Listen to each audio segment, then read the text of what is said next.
Teenagers and young adults who have ADHD might often lose their train of thoughts and misplace everyday items. This can be very common. Here you will learn 3 proven strategies recommended for families to practice that will both rev up working memory and help to relieve it. I'm Annie Adjin. I'm a certified ADHD coach. I help parents and teens and college students understand ADHD, really learn how to manage it, take responsibility for it, and ultimately harness some of the many gifts that come with being neurodiverse. So I'm going to share with you 3 really solid strategies that are going to help you come to the rescue of a weak working memory. Since visual memory is much stronger than verbal memory for almost all brains, teach your teenager to create visual representations of what they're hearing or reading or what they have to learn. The more illogical or hilarious the image that they can conjure up, the greater the likelihood that they're going to be able to remember it. For example, when I teach my students the word hippocampus,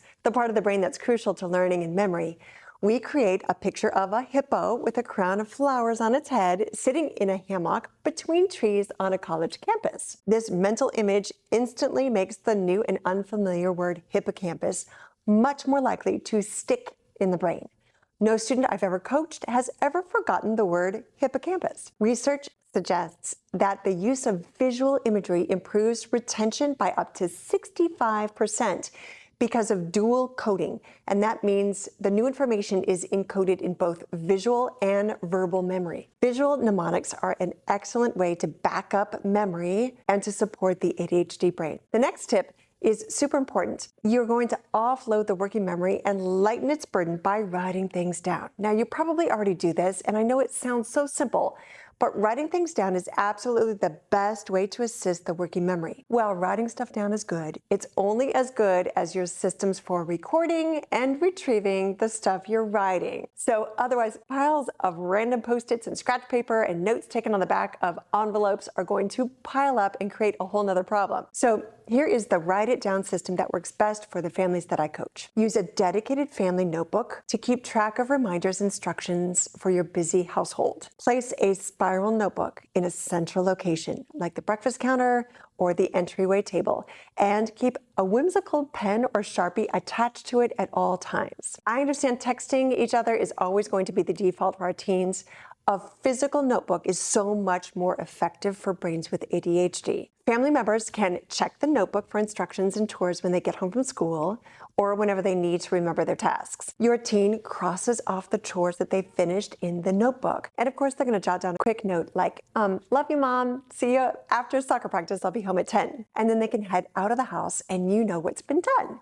This affordable, simple system helps everyone stay on the same page without losing track of all those loose leaf pages, and it serves as the central communication tool for busy families. Now, if it's stuff that your teen with ADHD is often misplacing or losing, then the best remedy is to determine an official place where things go. And no matter what, unless the house is on fire, that item will always live in its designated place. This works really great for keys and wallets, glasses. Okay, so for example, the keys go in the drawer in the kitchen that's right next to the fridge. And once you make that designation, those keys never ever end up anywhere else. Let's say you're walking in the door with your arms full of Costco purchases. You may put the groceries down, but not the keys. They stay in your hand until they are deposited in their designated place, the kitchen drawer closest to the fridge. You can even apply this same approach to messy bedrooms. When everything has a place, it is so much easier for teens to put their things back in their place. Okay, so let's recap.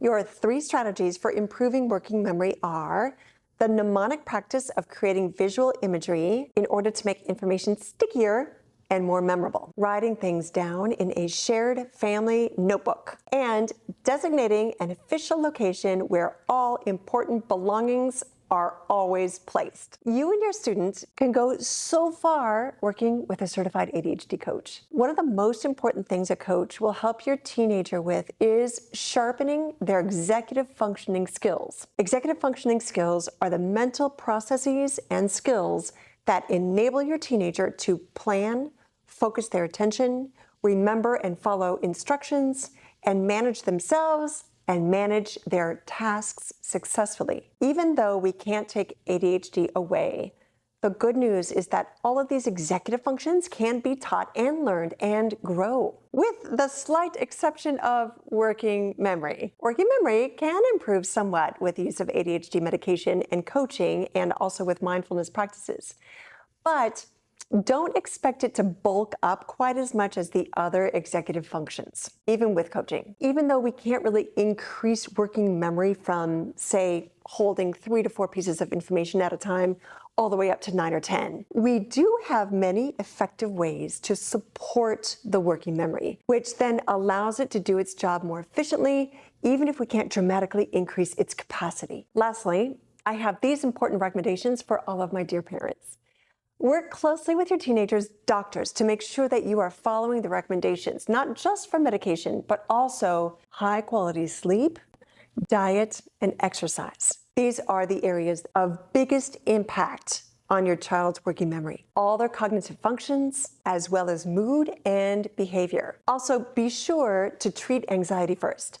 Anxiety is one of the most common, typical, tag-along coexisting conditions of ADHD, and it'll really take a toll on memory. Anxiety often manifests as forgetfulness, inability to reflect, recall, retain. So work with your doctors and they'll help you diagnose and treat anxiety as well. Mom and Dad, there are many creative and easy ways to boost working memory that are going to make a significant difference in managing the challenges of ADHD. By creating visual mnemonics, maintaining a family notebook, and designating specific places for important items, you're going to help your kiddo stay organized, stay focused, and feel so much more secure. Remember, collaboration with healthcare providers to address medication, sleep, diet, exercise, and all other coexisting conditions like anxiety, that's really crucial for overall cognitive and emotional well-being. With consistent effort and support, you and your teenager are going to be able to harness their unique and beautiful brains. I'm Annie Adjen, and I wish for you all A's in this and every endeavor.